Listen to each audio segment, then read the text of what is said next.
أعوذ بالله من الشيطان الرجيم.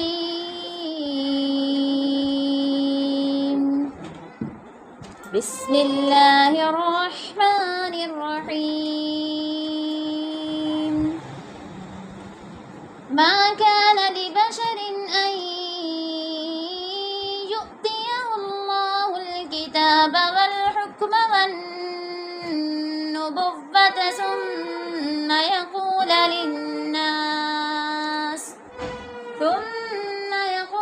للناس كونوا عبادا لي من دون الله ولكن كونوا ربانيين بما كنتم تعلمون الكتاب وبما كنتم تدرسون ولا يأمركم أن تتخذوا الملائكة والنبيين أربابا أيأمركم بالكفر بعد إذ أنتم مسلمون وإذ أخذ الله ميثاق النبيين لما آتيتكم من كتاب وحكمة ثم جاءكم رسول مصدق لما معكم لتؤمنن به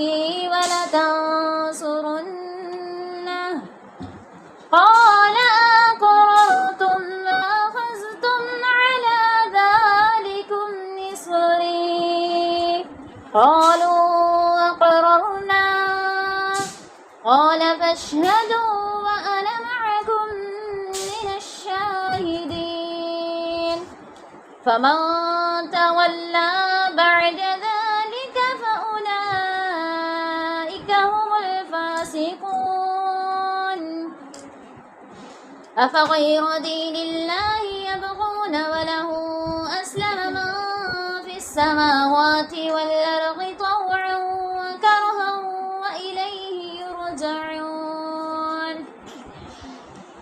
قل آمنا بالله وما أنزل علينا وما أنزل على إبراهيم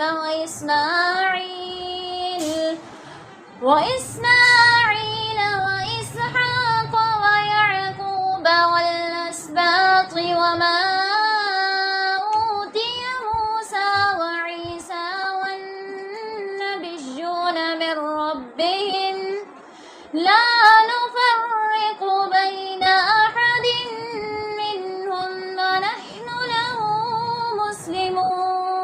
مسلمون ومن يبتغ غير الإسلام دينا فلن يقبل منه وهو في الآخرة من الخاسرين كيف يهدي الله قوما كفروا بعد إيمانهم لشهدوا أن الرسول حق وجاءهم البينات والله لا يهدي القوم الظالمين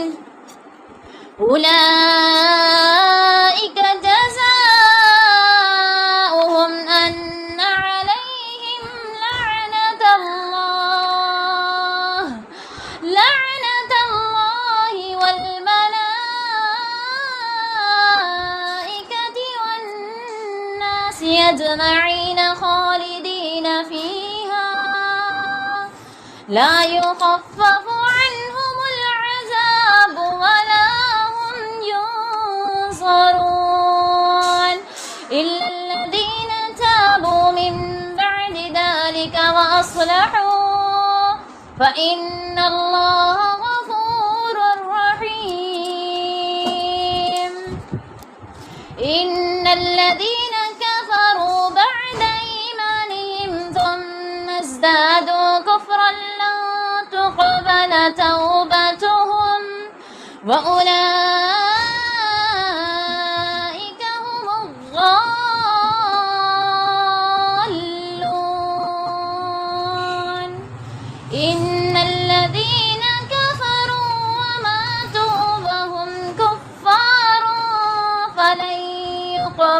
من أحدهم ملء الأرض ذهبا ولو افتدى به أولئك لهم عذاب أليم وما لهم من ناصرين.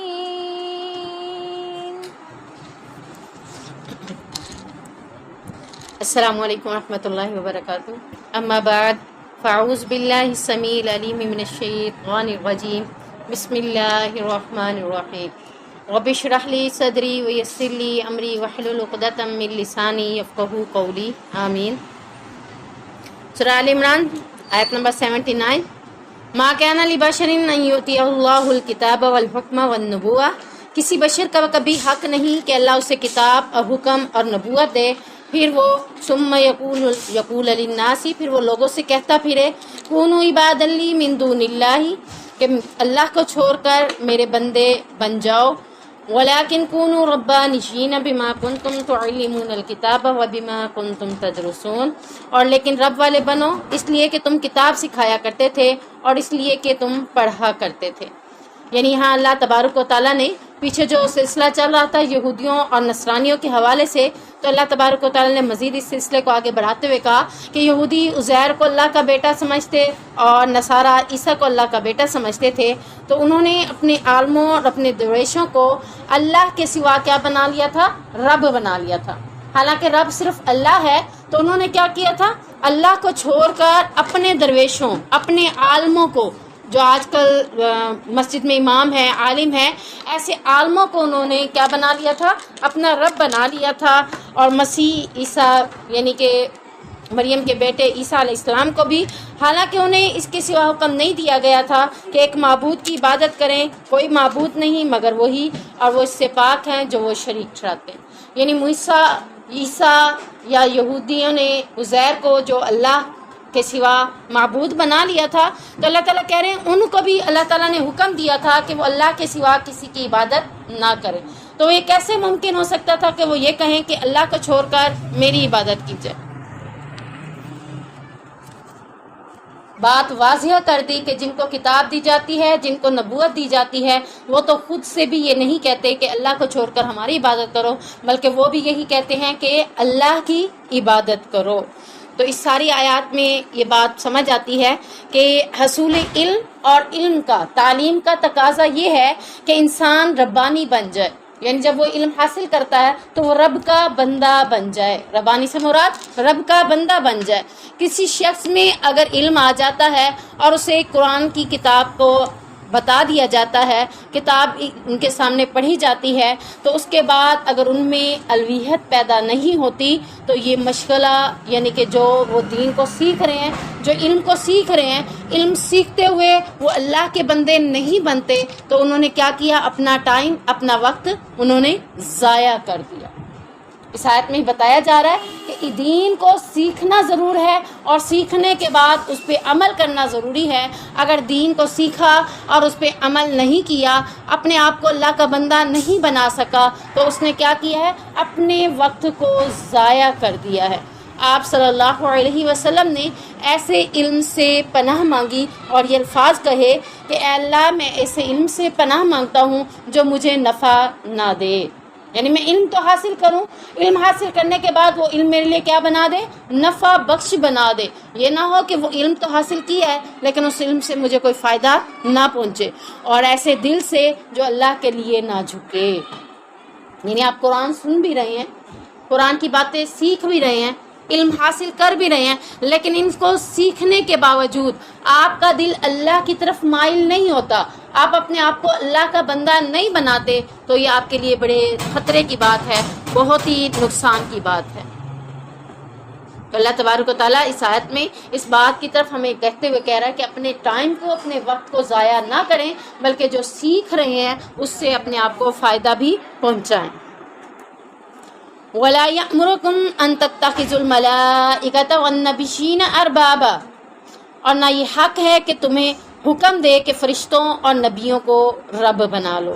یعنی یہود و نصارہ کے طرز عمل پر اللہ نے چوٹ کرتے ہوئے کہا کہ جنہوں نے کیا کیا، انبیاء اور فرشتوں کی تعظیم اس قدر کر دی کہ انہیں رب کا مقام دے دیا، رب کے سامنے کھڑا کر دیا کہ وہ بھی اللہ کے برابر ہیں، یا وہ اللہ ہیں یا وہ اللہ کے بیٹے ہیں۔ تو اللہ نے عبادت میں نبیوں کا مقام بھی ایک الگ سے رکھا ہے کہ نبی کو اللہ کا مقام نہیں دیا جا سکتا۔ جیسے عزیر کو وہ اللہ کہہ رہے ہیں، عیسیٰ کو اللہ کہہ رہے ہیں، تو اللہ تبارک و تعالیٰ منع کرتے ہوئے کہہ رہا ہے کہ تم ان کو اللہ کا مقام نہیں دے سکتے۔ اللہ کا مقام صرف اللہ ہی کو زیب دیتا ہے، اللہ کے برابر کوئی نہیں ہو سکتا۔ جیسا کہ ماں باپ کے برابر کوئی ہو سکتا ہے، اسی طرح اللہ کا مقام بھی صرف اللہ کو ہی زیب دیتا ہے۔ تو اللہ کو چھوڑ کر کسی اور کو رب بنا لینا کہ یہ بھی میرا رب ہے، یہ میرا معبود ہے، میں اس کی عبادت کروں گا یا اس کی عبادت کروں گی، تو یہ اللہ کو پسند نہیں ہے۔ اور انہوں نے مزید کیا کیا تھا، انبیاء اور فرشتوں کو رب کا مقام دینے کے ساتھ ساتھ انہوں نے ان کی قبروں پر عمارتیں بنا کر ان کی تصویریں بھی بنا ڈالی، یعنی عبادت کے لیے ان کی تصویریں بھی بنا ڈالی، اور ان کی قبروں کو کیا بنایا، پختہ قبریں بنا کر ان کو مزار بنا دیا۔ تو اللہ رب العزت اس بات سے منع کر رہا ہے کہ تم نے ایسا نہیں کرنا، تمہیں یہ حق نہیں ہے کہ تم فرشتوں اور انبیاء کو اللہ کے برابر لے جاؤ اور پھر ان کی قبروں کو مزار بنا لو اور ان کی تصویریں بنا کر ان کی پوجا پاٹ شروع کر دو۔ تو یہاں سے پتہ چلا کہ تصویر بنانے کا آغاز کب ہوا، حضرت نوح علیہ السلام کے بعد انہی کی قوم میں سے لوگوں نے نیکوکار لوگوں کی تصویریں بنا کر ان کی پوجا پاٹ شروع کر دی تھی کہ یہ کیا ہے، ہمارے عالم ہیں، ہمارے درویش ہیں، ہمارے بڑے ہیں، یہ نیکوکار ہیں، ان کی تصویریں بنا کر ان کو یاد رکھنے کے لیے ان کی پوجا پاٹ کی جاتی تھی۔ تو اللہ یہاں پر فرما رہے ہیں کہ ایسا نہیں کرنا۔ یأمرکم بالکفر، کیا وہ تمہیں کفر کا حکم دے گا، بعد اذ انتم مسلمون، اس کے بعد کہ وہ مسلمان ہوں؟ یعنی انبیاء تمہیں کیسے کفر کا حکم دے سکتے ہیں؟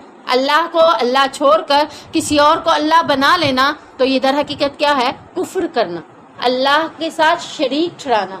تو اللہ تبارک و تعالیٰ کہہ رہے ہیں کہ نبی تمہیں کیسے کہہ سکتے ہیں؟ نبی کا کام تو یہ ہے کہ تمہیں اللہ کی طرف لے کر جانا۔ نبی کبھی بھی نہیں کہتے کہ اللہ کو چھوڑ کر تم کسی اور کو رب بنا لو، اگر وہ ایسا کریں گے تو وہ تو کفر کا حکم ہے، تو کفر کا حکم نبی نہیں دے سکتے۔ سیدہ عائشہ بیان کرتی ہیں کہ ام حبیبہ اور ام سلمہ نے ایک کنیسہ کا ذکر کیا، کنیسہ کہتے ہیں گرجا گھر کو، جو انہوں نے حبشہ میں دیکھا تھا، جس میں تصاویر تھی۔ انہوں نے نبی کریم صلی اللہ علیہ وسلم سے اس کا ذکر کیا، تو آپ نے فرمایا ان لوگوں کا یہ حال تھا کہ جب ان میں کوئی نیک آدمی فوت ہو جاتا تو اس کی قبر پر مسجد بنا دیتے تھے اور اس میں تصویریں بنا دیتے۔ یہ لوگ قیامت کے دن اللہ کے ہاں ساری مخلوق سے بدتر ہیں۔ جو قبروں کو پختہ بناتے ہیں، اس کے اوپر مسجدیں یا مزار بناتے ہیں، تو اللہ تبارک و تعالیٰ کہہ رہے ہیں اللہ کے نزدیک قیامت کے دن سب سے بدتر لوگ یہی ہیں، جنہوں نے انبیاء کی تصویریں بنائیں، جنہوں نے انبیاء کی قبروں کو پختہ بنا کر مزار یا مساجد بنا لیے۔ اب آپ کو ہر مسلمانوں کے ہر شہر اور ہر محلے کے اندر یہ نقشہ نظر آئے گا، آتا ہے نا، فلان جگہ دربار بنا ہوا ہے، فلان جگہ مزار بنا ہوا ہے، فلان جگہ پختہ قبریں بنی ہوئی ہیں، آپ کو جگہ جگہ پر یہ چیزیں نظر آتی ہیں۔ تو یہ چیزیں کنہوں نے ایجاد کی تھی؟ ایسے لوگوں نے جنہوں نے اپنے انبیاء کے بعد انبیاء کی قبریں پختہ بنا کر تصویریں لٹکانا شروع کیا۔ تو یہ سلسلہ وہاں سے چل رہا ہے، نبیوں نے اس کام کو کرنے کا حکم نہیں دیا، بلکہ اللہ نے قرآن میں اس بات کے کرنے سے منع کر دیا کہ بدتر لوگ ہیں جو قبروں کو پختہ بنا کر مزار بنا کر وہاں پوجا پاٹ کے لیے جاتے ہیں، تو یہ چیز منع ہے۔ آپ صلی اللہ علیہ وسلم نے قبر کو چونا گج کرنے یعنی پختہ بنانے، اس پر عمارت بنانے، اس پر مجاور بن کر بیٹھنے سے منع کر دیا۔ اس لیے نبی کریم صلی اللہ علیہ وسلم کی قبر کو روضہ مبارک کے اندر رکھ دیا گیا، دیواریں جالیاں کہ کوئی ادھر تک پہنچ ہی نہیں سکتا۔ کیوں؟ تاکہ کوئی یہاں پر پوجا پاٹ شروع نہ کر دے۔ نبی کریم صلی اللہ علیہ وسلم کی قبر کو بھی مسجد یا مینار بنا کر، مزار بنا کر وہاں پر آ کر پوجا پاٹ شروع نہ کر دی جائے۔ اگر ہم روضہ مبارک میں ریاض الجنہ میں جاتے ہیں تو ہم نبی کریم صلی اللہ علیہ وسلم کی عبادت کے لیے نہیں جاتے، ہمارا مقصد کیا ہوتا ہے کہ یہ ٹکڑا جنت کی سرزمینوں میں سے ایک ٹکڑا ہے اور اس پر نفل پڑھنا ثواب کا کام، اس لیے ہم وہاں پر جا کر ریاض الجنہ میں عبادت کرتے ہیں۔ ورنہ ہمارا یہ مقصد نہیں ہے کہ نبی کریم صلی اللہ علیہ وسلم کی قبر کے اوپر جا کر کوئی ان کی پوجا پاٹ کی جائے، نہیں، ایسا نہیں ہوتا۔ آپ نے ہر تصویر کو مٹا دینے کا حکم دیا اور ہر اونچی قبر کو گرانے کا حکم دے دیا۔ نبی کریم صلی اللہ علیہ وسلم نے ہر اونچی قبر کو گرانے کا حکم دے دیا کہ جہاں تمہیں پختہ قبر نظر آئے تو اس کو گرا دو، اور جہاں کوئی تمہیں تصویر نظر آئے تو اس کو مٹا دو۔ تو یہ دونوں کام اللہ کے نبی نے مٹانے اور ختم کرنے کا حکم دیا ہے، بنانے کا حکم نہیں دیا۔ وَإِذَا أَخَذَ اللَّهُ مِيثَاقَ النَّبِيِّينَ لَمَا آتَيْتُكُمْ، اور جب اللہ نے سب نبیوں سے پختہ عہد لیا کہ لَمَا آتَيْتُكُم مِّن كِتَابٍ وَحِکْمَةٍ، کہ میں کتاب و حکمت میں سے جو کچھ تمہیں دوں گا، ثُمَّ جَاءَكُمْ رَسُولٌ مُصَدِّقٌ لِّمَا مَعَكُمْ لَتُؤْمِنُنَّ بِهِ وَلَتَنصُرُنَّهُ، پھر تمہارے پاس کوئی رسول آئے جو اس کی تصدیق کرنے والا ہو جو تمہارے پاس ہے، تو تم ضرور اس پر ایمان لاؤ گے اور ضرور اس کی مدد کرو گے۔ یعنی حضرت آدم علیہ السلام سے لے کر نبی صلی اللہ علیہ وسلم کے آنے سے پہلے تک جتنے انبیاء آئے، ان انبیاء سے بھی اور ان کی کتابوں میں بھی یہ عہد لیا گیا۔ کس چیز کا عہد لیا گیا؟ کہ تمہارے پر کوئی اور رسول آ جائے یا کوئی اور کتاب آ جائے تو تم نے کیا کرنا ہے؟ اس پر ایمان لے آنا ہے اور اس کی مدد کرنی ہے۔ یعنی تمہارے پاس اس رسول کے بعد یا اس رسول کے ہوتے ہوئے کوئی اور رسول آ جائے تو پہلے والے رسول کو نہیں ماننا۔ کس کو ماننا ہے؟ آنے والے کی بات کو مانا جائے گا۔ جیسا کہ نبی کریم صلی اللہ علیہ وسلم جب آئے تو انہوں نے کیا کہا؟ یہودیوں نے، ہم تو عزیر علیہ السلام کو نبی مانتے ہیں، ہم انہی کی عبادت کریں گے، ان پر جو تورات نازل ہوئی ہے اسی کتاب کو مانیں گے۔ اور اسی طرح نصارہ نے کیا کہا کہ ہم عیسیٰ علیہ السلام کو اپنا نبی مانتے ہیں اور ان کے اوپر جو کتاب نازل ہوئی ہے ہم اسی کو مانیں گے، انجیل کو۔ تو انہوں نے اپنی اپنی کتابوں کو مانا، حالانکہ ان کی کتاب میں یہ لکھا ہوا تھا کہ تمہارے بعد جو آخری رسول آئے گا، جب وہ رسول آ جائے اس کو ماننا ہے، اس کی مدد بھی کرنی ہے۔ تو یہ باتیں ہونے کے باوجود یہودی اور نصارہ نے نبی کریم صلی اللہ علیہ وسلم پر ایمان نہ لائے۔ وجہ کیا تھی نبی پر ایمان نہ لانے کی؟ اصل میں وجہ یہی تھی، حسد، کبر، یہ دونوں چیزوں کی وجہ سے وہ نبی کریم صلی اللہ علیہ وسلم پر ایمان نہ لائے۔ تو یہ اقرار اللہ نے کس کس سے لیا؟ انبیاء سے، انبیاء کے بعد انبیاء کی اوپر ایمان لانے والی قوم سے بھی ایمان اقرار لیا کہ اگر نبی محمد رسول اللہ صلی اللہ علیہ وسلم آ جائیں تو تم نے ان کی بات ماننی ہے۔ تو نبیوں سے اقرار لینے کے بعد اب دیکھیں حضرت عیسیٰ علیہ السلام آئیں گے تو کیا وہ اپنی شریعت لے کر آئیں گے؟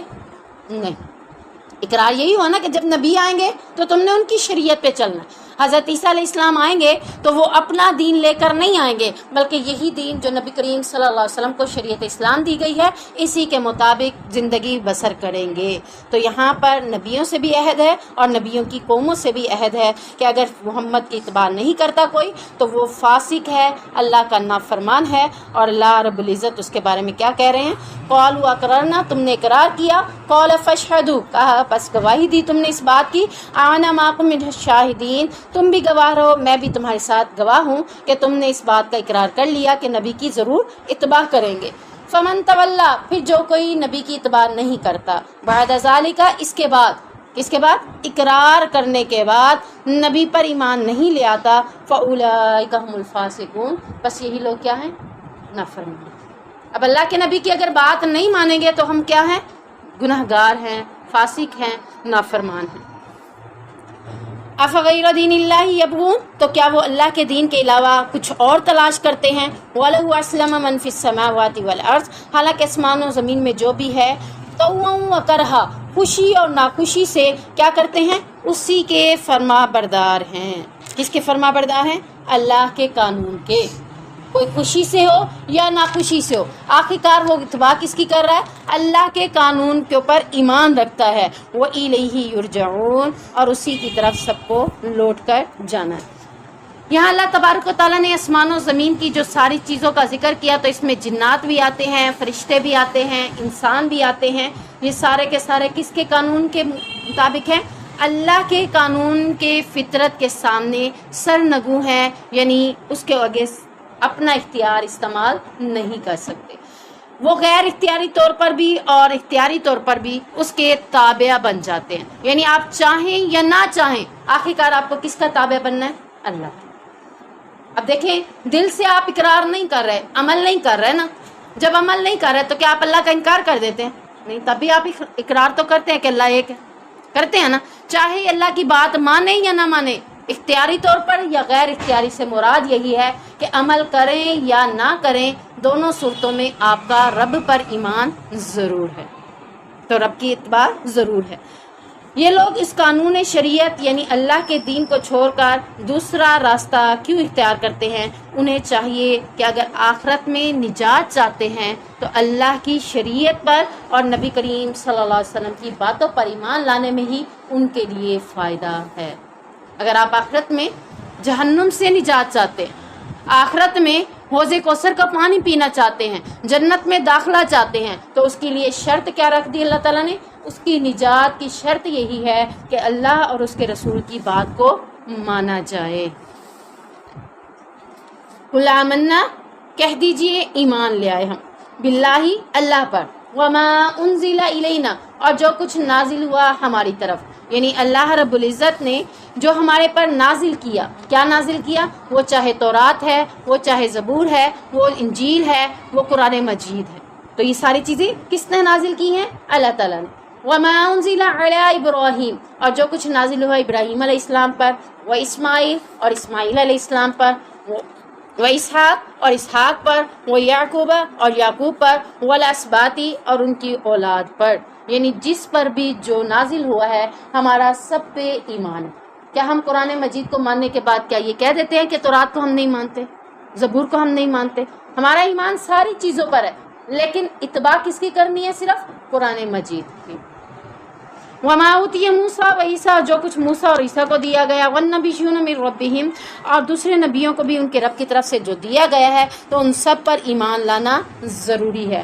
لا نفرق بین احد منہم، ہم ان میں سے کسی ایک کے درمیان فرق نہیں کرتے۔ کوئی کہہ سکتا ہے کہ تورات اللہ کی کتاب نہیں ہے، انجیل اللہ کی کتاب نہیں ہے، یہ فرق نہیں کرتے ہم کہتے ہیں کہ ساری کتابیں اللہ کی طرف سے نازل ہوئی ہیں۔ وَنَحْنُ لَهُ مُسْلِمُونَ، اور ہم ہی اسی کے فرما بردار ہیں، یعنی اللہ رب العزت نے جو حکم دیا ہے اسی کے فرما بردار ہے۔ اللہ نے کیا حکم دیا ہے کہ تورات بھی اللہ کی کتاب ہے، زبور بھی اللہ کی کتاب ہے، انجیل بھی اللہ کی کتاب ہے، تو ہم مانتے ہیں۔ لیکن اللہ نے کیا کہہ دیا؟ اب ان کے اوپر ایمان نہیں لانا، یعنی ایمان لانے کے بعد اس کو پیروی نہیں کرنا، ایمان سے مراد اس کی پیروی نہیں کرنا۔ تو اب ہم نے پیروی کس کی کرنی ہے؟ صرف قرآن مجید کی، تو جو اللہ نے بات کہہ دی ہم اسی کو مانتے ہیں۔ تو اللہ کی بات کیا ہے کہ اب صرف قرآن مجید پر عمل کیا جائے گا۔ وَمَن يَبْتَغِي غَيْرَ الْإِسْلَامِ دِينًا، اور جو اسلام کے علاوہ کوئی اور دین تلاش کرے، فَلَن يُقْبَلَ مِنْهُ، تو اسے ہرگز قبول نہیں کیا جائے گا۔ یعنی اگر نبی کے آنے کے بعد قرآن مجید اور قرآن مجید کے آنے کے بعد اگر کوئی اب بھی کہے کہ ہم عیسیٰ پر ایمان رکھتے ہیں اور تورات کو مانتے ہیں، تو اللہ تعالیٰ کہہ رہے ہیں کہ اس کا ایمان قبول نہیں ہوگا۔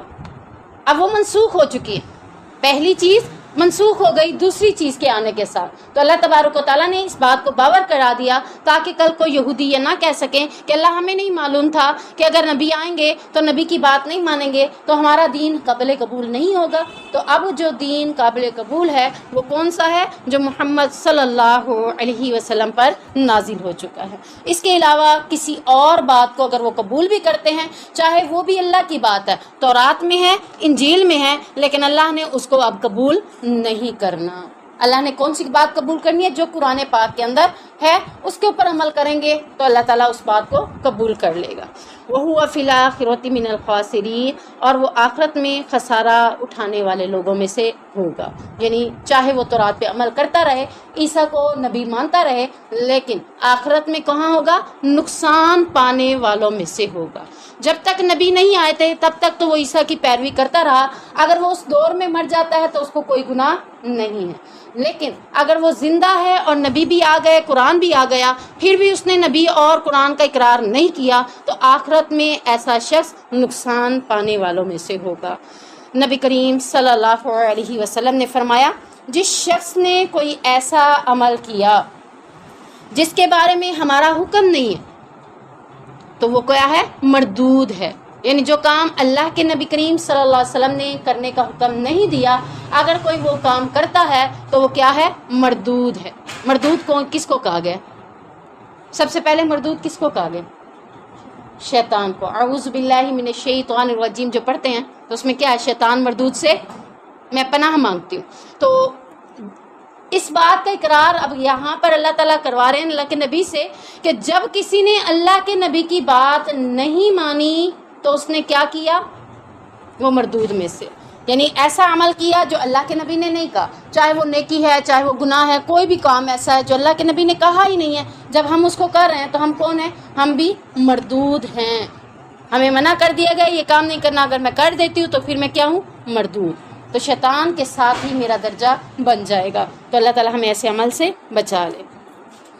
کیف یہدی اللہ قوما کفروا بعد ایمانہم، اللہ ان لوگوں کو کیسے ہدایت دے گا جنہوں نے اپنے ایمان لانے کے بعد کفر کر لیا، یعنی اسلام کو قبول کیا، اسلام کو قبول کرنے کے بعد کیا ہو گئے؟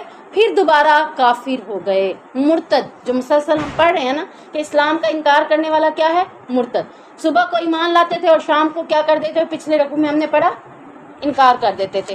تو پھر کیا کہا اللہ تعالیٰ نے ان کے لیے سزا کیا رکھی کہ اب جو کوئی صبح کو اسلام قبول کرے گا اور شام کو انکار کر دے گا تو وہ مرتد ہو گیا، اور مرتد کی سزا کیا تھی؟ واجب القتل، کہ اسے قتل کر دیا جائے گا. اب یہاں پر اللہ تبارک و تعالیٰ فرما رہے ہیں کہ اللہ ان لوگوں کو کیسے ہدایت دے جو اسلام لانے کے بعد خود ہی کفر کر لیتے ہیں.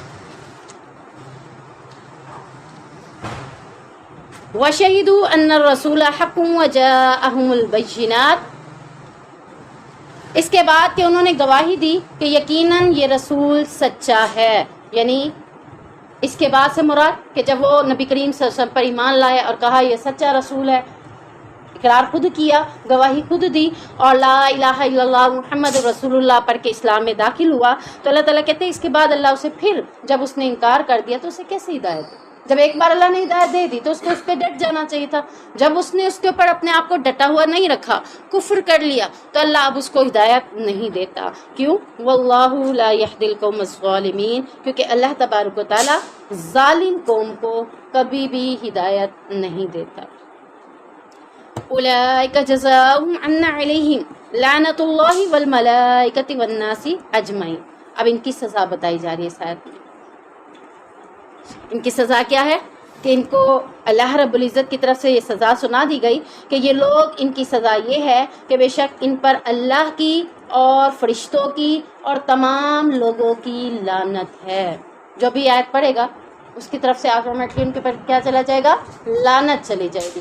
اللہ بھی لعنت کر رہا ہے، فرشتے بھی اس پہ لعنت کر رہے ہیں، اور تمام لوگ بھی اس کے اوپر لعنت کر رہے ہیں. کس کے اوپر؟ جو اسلام کو قبول کرنے کے بعد دوبارہ کافر ہو گیا، اسلام سے انکار کر دیا، مرتد ہو گیا، اس کے بارے میں.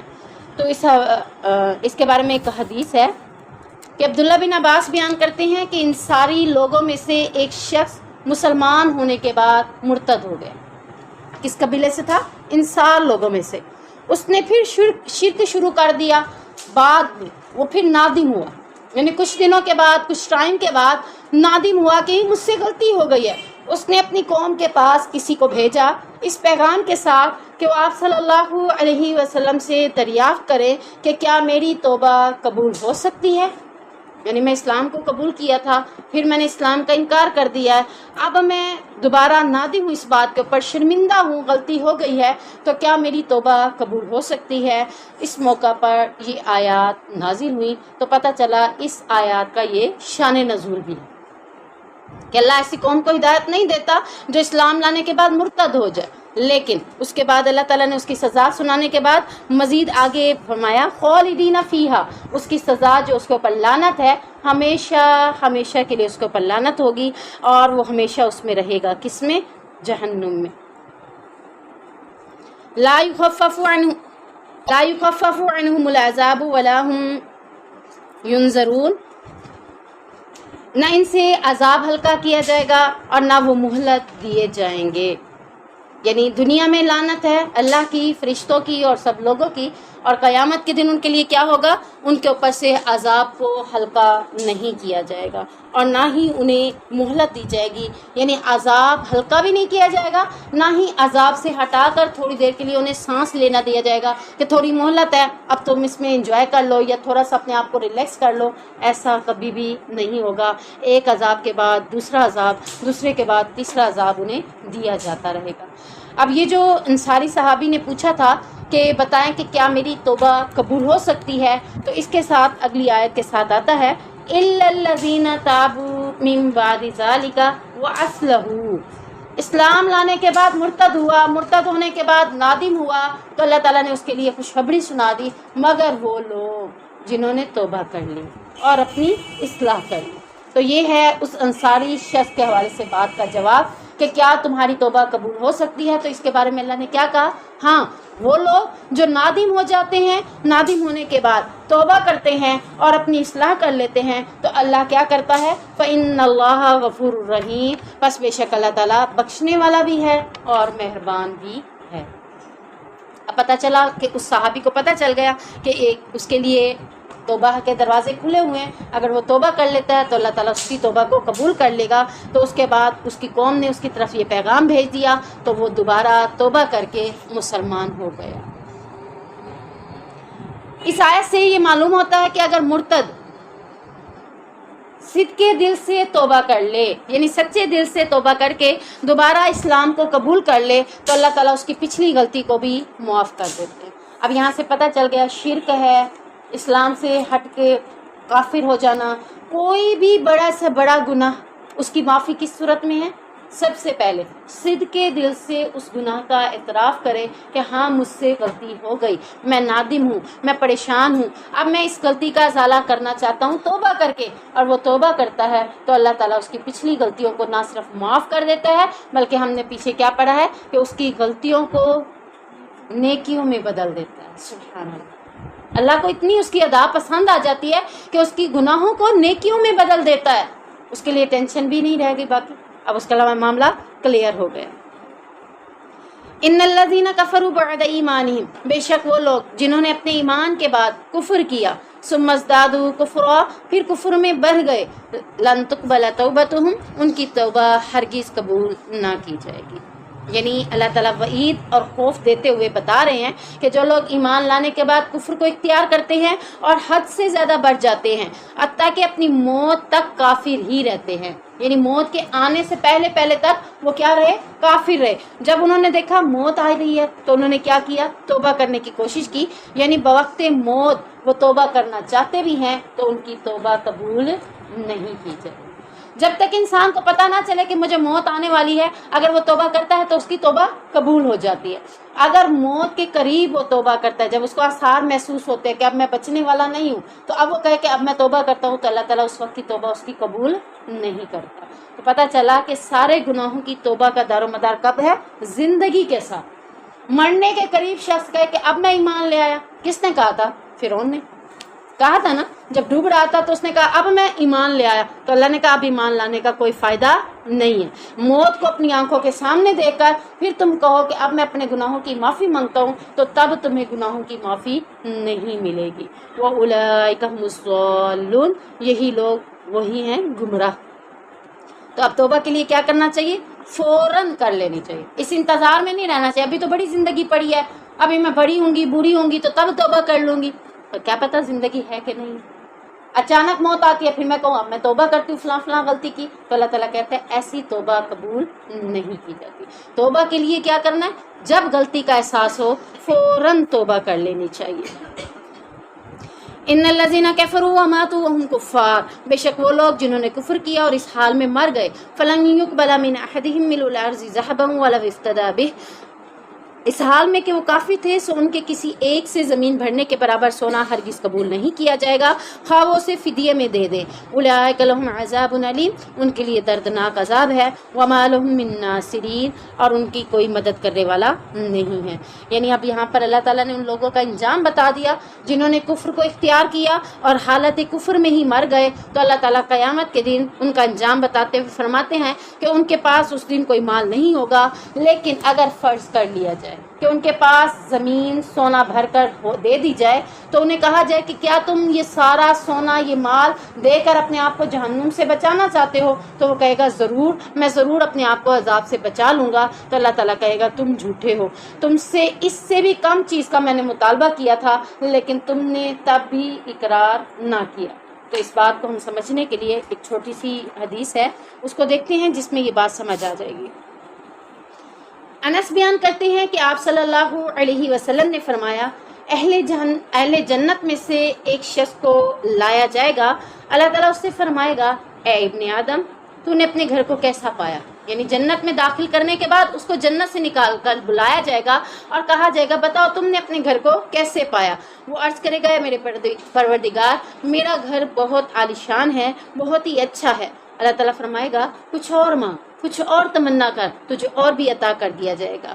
وہ کہے گا اللہ میری کوئی خواہش اور تمنا نہیں ہے، ہاں البتہ یہ ضرور خواہش ہے، یہ تمنا ہے کہ تو مجھے دنیا میں بھیج دے تاکہ میں تیرے راستے میں دوبارہ شہید ہو جاؤں اور پھر میں تیرے راستے میں شہید ہوں۔ یعنی صرف ایک ایسا شخص ہے جو دنیا میں آنے کے لیے اجازت طلب کر رہا ہے، کس طرح سے؟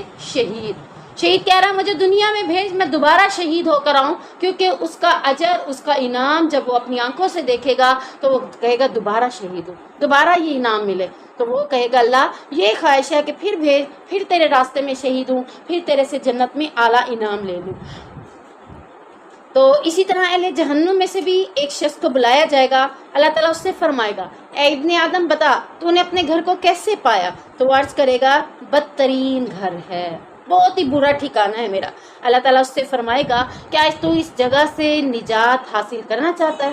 اب ظاہری بات ہے جب اتنا گرم گھر ہو، جہنم جیسی گرمی آگ کی جھلسانے والی ہو، تو اس سے کہا جائے کہ کیا تو اس سے نکلنا چاہتا ہے؟ تو فوراً کہے گا کہ ہاں۔ تو اس نے بھی کہا ہاں کیوں نہیں۔